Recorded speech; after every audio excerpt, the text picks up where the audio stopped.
नमस्कार मित्रमंडळी, श्री स्वामी समर्थ। मी तुमची लाडकी कोकणी मुंबईकर ज्योती।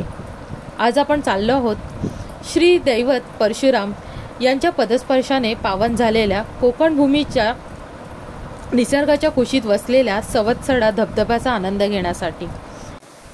तुम्ही पाहू शकता पर्यटकांसाठी येथे शेड आणि धबधब्यापर्यंत पाऊलवाटेची व्यवस्था करण्यात आली आहे।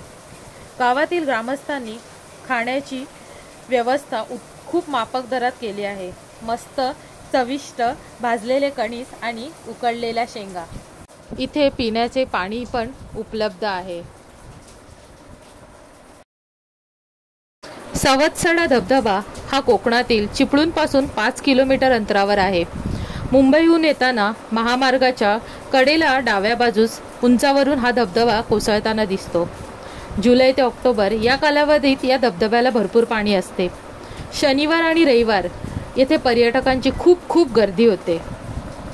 तुम्ही पाहू शकता येथे मस्त हिरवळ पसरलेली आहे। अशा या वातावरणात आपण तणावमुक्त होऊ शकतो। येथे आल्यावर तुम्हाला नवरा माझा नवसाचा या चित्रपटातील हे गीत नक्कीच आठवेल। हिरवा निसर्ग या भवतीने जीवन सफर करा मस्तीने, मर सरगम छेडा रे जीवनाचे गीत गारे धुंद वारे। तुम्ही माझ्या व्लॉगमध्ये पाहू शकता किती निखळ आणि स्वच्छ पाणी आहे। कृपया माझी नम्र विनंती आहे, निसर्गाला आणि वन्यजीवांना हानी होईल असे कोणतेच कृत्य करू नये। पाऊलवाटेवरून चालताना पाय सांभाळून टाका, कारण शेवाळ्यामुळे घसरण्याची शक्यता आहे। चला मग आपण धबधब्याच्या दिशेने जाऊ।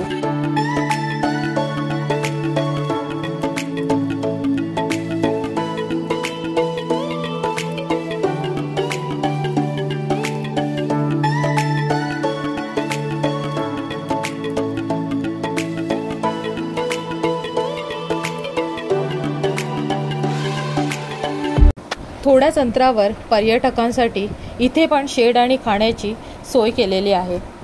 काही जण आपल्या परिवारासोबत आणि मित्रमंडळींसोबत निसर्गाचा अनुभव घेण्यासाठी आलेले आहेत।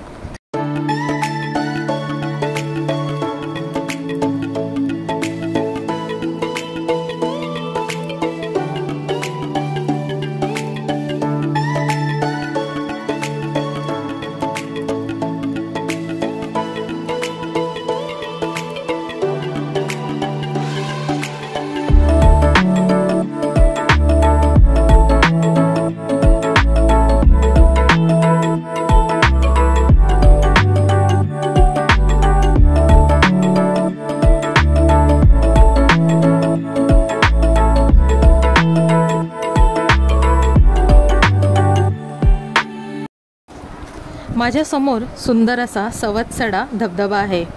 हा धबधबा महामार्गावरून 10 मिनिटावर आहे। तुम्ही कोकणात प्रवास करत असाल तर नक्कीच या धबधब्याला भेट देऊ शकता। आता आपण लवकरच धबधब्याच्या जवळ पोहोचणार आहोत। माझ्या व्लॉगमध्ये तुम्ही पाहू शकता पाण्याचा जोर खूप जास्त आहे, तर तुम्ही तुमच्या परिवाराची आणि मित्रांची नक्की काळजी घ्या। येथे फोटोग्राफीसाठी मस्त ठिकाणे आहेत। आपण फोटोग्राफी करताना स्वतःचा जीव सांभाळून फोटोग्राफी करा। जर तुम्ही येथे येण्याची योजना करत असाल तर मुंबईहून येताना पहिल्यांदा श्री परशुराम मंदिर लागते। ते मंदिर खूप सुंदर आहे, त्यामुळे तुम्हाला परशुराम घाटाचा सुखमय असा अनुभव घ्यायला मिळेल। तुमच्या माहितीत असलेले महाराष्ट्रातील अनेक धबधबे माझ्या कमेंटमध्ये नक्की कळवा आणि आम्ही तेथे जाऊन ब्लॉग बनवण्याचा नक्की प्रयत्न करू। निसर्गामुळे जो पाण्याचा ध्वनी निर्माण झाला आहे तो खूप सुंदर आणि प्रसन्न करणारा आहे, तर तुम्ही पण हा ध्वनी ऐकायला नक्की या। चला मग नेक्स्ट व्लॉगमध्ये भेटू। श्री स्वामी समर्थ।